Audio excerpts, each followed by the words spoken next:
معك فؤاد الخطابي، أمين العام للمنظمة الديمقراطية التجار والحرفيين.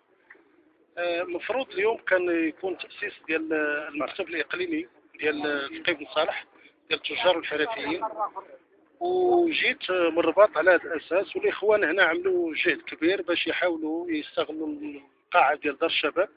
بالتالي لقينا عراقيل كثيرة، لا من طرف السيد الباشا ولا من طرف الناس الممثلين السلطات المحلية، واتصلنا بالسيد المدير ديال الديوان ديال السيد العامل، واكد لنا على اساس يمكن نعملوا نشاط في اي مكان اخر من غير دار الشباب. وهذه من من من الحويجات اللي حتى الان انا ما فهمتهاش.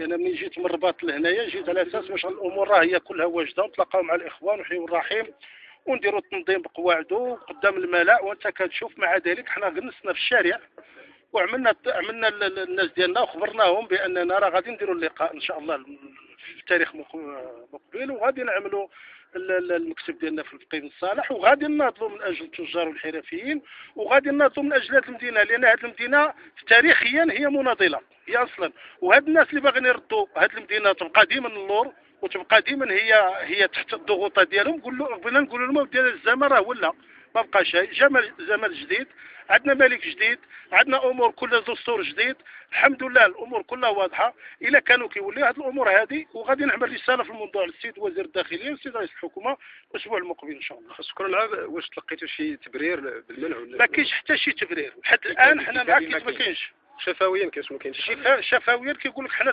نتسناو سميتو تعليمات تجينا من الداخليه. انا ما فهمتش هذا شي قانون ديال هذه البلاد هذا بوحده، ما كايناش في المغرب، واقيلا كاين شي دوله اخرى.